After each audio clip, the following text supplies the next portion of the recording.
It's pizza time, dough edition. I'm back after the bulk fermentation. This dough is smelling still so good, nice and shiny. Some activity going on there. I'm into it. Today I actually went for a shorter bulk fermentation. Usually I go for maybe like 3-4 hours, but there's always, like I've been saying, you can play around with those times and you can just adjust the fermentation times in your dough balls. Tonight, this is closing in at about an hour. Why I'm doing it is purely for convenience tonight, because I knew I was like, as it gets later, I'm getting tired, balling up the dough later. I might not want to do that. So if you have something coming up, you can just adjust your timing, shorten that bulk fermentation a little bit and just build that into your time in your fermentation of your dough balls. This is also going to cold ferment. I'm not going to use it for at least another 24 hours. So I'm not tripping too hard on this. This dough is looking real nice. We're gonna get it balled up. Also for my setup, when I'm gonna start balling up my dough, what do I have? I got a nice workspace. I got just this board I'm gonna work on tonight. I got my bench scraper. I'm gonna use this I can clean up the bench and also cut the dough, and I'm gonna portion this into 4. I just have some bench flour. This is just some leftover bread flour I'm gonna use to keep stuff from sticking. There's a good amount of hydration in the dough, so I'm gonna get this with a nice little dusting of flour and onto the bench as well. Also have my bowl here. This is just one way that you can, after you ball up your dough, how you can let it ferment in that next stage. A lot of people, I use a dough tray too. You can even just use a dinner plate. A lot of people ask, how do you get a round pizza? The trick is you start with round dough, a round ball. And I feel like, if you're having a little trouble, maybe put it in a bowl. Dough will start to take the shape of whatever it's in a bowl. If it's round, maybe you'll end up with something round. Who knows? I also have here, importantly, this scale, because we're going to weigh it up. I weighed the dough actually before I let it do its bulk fermentation. This batch for me is clocking in, let's call it 306 grams. 206, that'd be a little small for me. I like shooting for that 275 to 325 range, just depending on my feeling. Or do I want like a big slice? But I'm always looking for a slice. I don't like going too small. This dough smelling so good. All right, let's get this dusted up. I'm just doing a nice little coating of flour onto the workspace. You don't want to go too huge on the flour. So anytime I'm working, especially also shaping the pizzas, I just want to get enough on there so I don't stick. I don't want to add a whole lot, but I just want to get enough in here to get this out in one nice piece. We have that fermentation going. I don't want to knock too much out of it.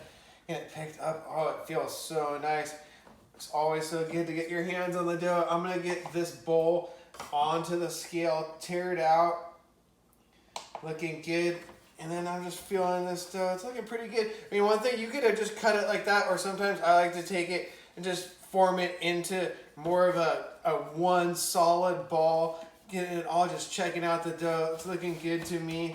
And just get this thing cut up. If you're lucky, you can get it on the first try. We'll see. That's one of the fun thing. If you make a lot of dough, you can start really eyeing it pretty well.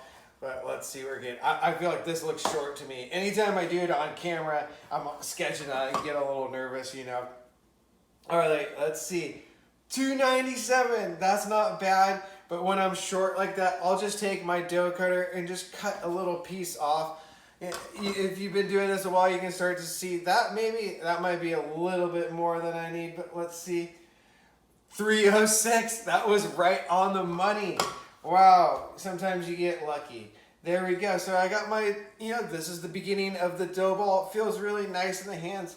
I'm going to put just a little bit more flour on here as I work it, but I usually just start my dough balls in my hand. And if you've ever made mozzarella before, you could think of it in the same way, or just balling up there's some other like dumpling type doughs that you kind of do the same motion of. I like just kind of forming my hands into a ball and then pinching it down here in the bottom. I'm just making sure this is all good, like a nice smooth surface. There look like a little bit of like some sort of ripple in there. I want the top to be nice and smooth, so I'm just working that around again. Now I got it pinched down under here, closing that dough ball. It's looking pretty good on the bottom. See, it's fully closed down there. onto the flour, moving that out of the way. That looks pretty good. I'm not gonna mess with this too much, but you want it into a nice ball. You wanna make sure it's closed because you're gonna have some trouble when you're stretching out that later if you don't close that. That I feel like is an important thing. You can hit this now with a little bit more flour on top. I'm gonna put this into whatever I'm gonna do my fermentation in the dough ball form. I put a little oil in the bottom, help it from sticking when we remove them later. Some people put some flour, do whatever you like.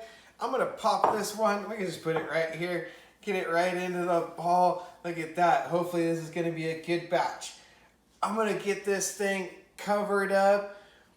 That's after. I'm gonna ball up the rest of the dough. You know, it's gonna be 4 total here, but I'll get this all covered up. At this point, we're gonna do that final fermentation before it does its cold fermentation. At this point, I feel like you could go even up to maybe like 8-10 hours.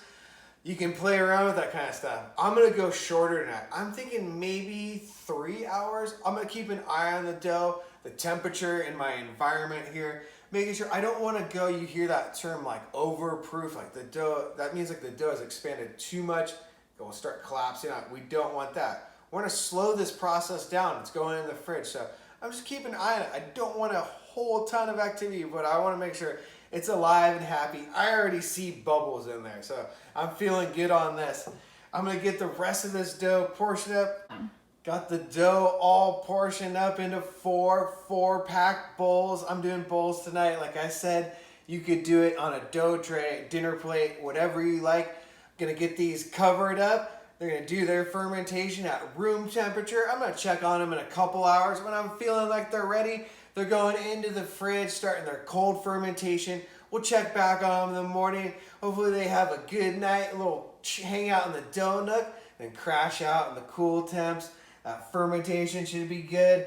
I have a beautiful batch of dough. One love.